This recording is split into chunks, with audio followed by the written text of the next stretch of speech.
Hello guys and good day. Ang video na ito ay ginawa ko para sa awareness ng madlang people. Kasi merong isang individual ngayon guys, no, na nang ba-blackmail. Ito'y makikipag-usap sa inyo guys. Kaya be aware kayo guys ng account na LC Cabisares. Hindi ko alam kung na-hack niya itong account na ito, no? At ang profile pic, nakikita nyo, unang profile pic nito is itong dalawang bata. Pero nung na-detect ko na ito isang poser, okay, at fake account, no?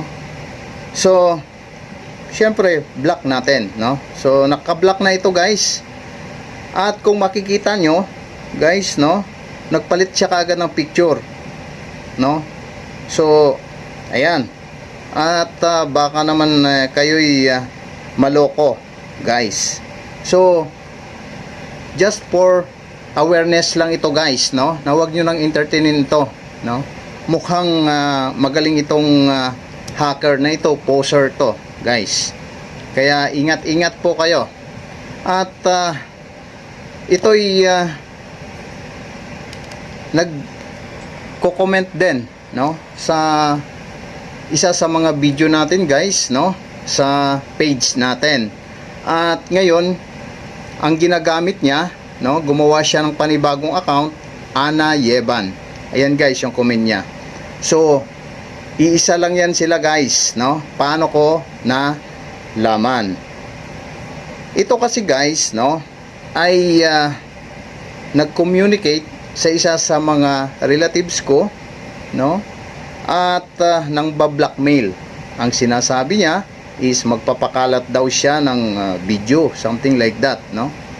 Well, kaya nga ini-expose ko ito guys, kasi ito'y isang poser, no, at nang ba-blackmail.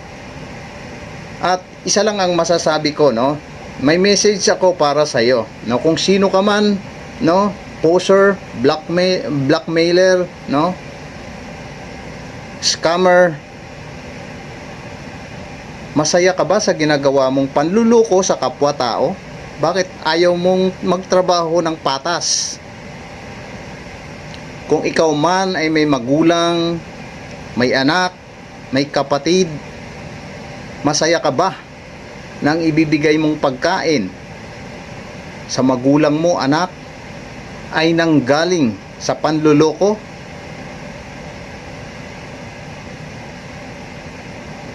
Kaya mo bang matake yung pagkain na galing sa ganyang klase ng trabaho mo?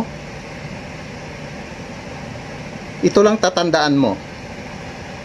Hindi rin ako titigil hanggat hindi ka mahuhuli. Sa panahon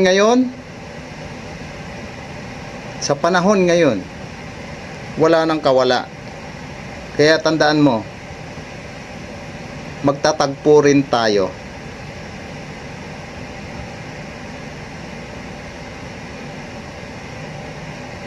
Just mark my word. Kung sino ka man, no, alam ko hindi lang ako ang gusto mong lokohin, no, at sigurado may mga naloko ka na. Okay, nagtatago ka, no,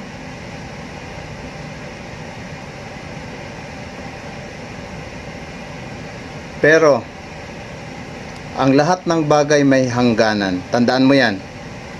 Lahat ng bagay may hangganan.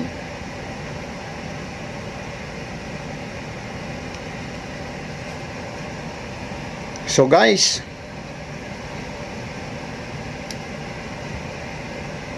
be aware, no, sa mga kagaya nito. Okay? Yun lang po ang message ko sa lahat. Thank you and may God bless us all. Bye-bye.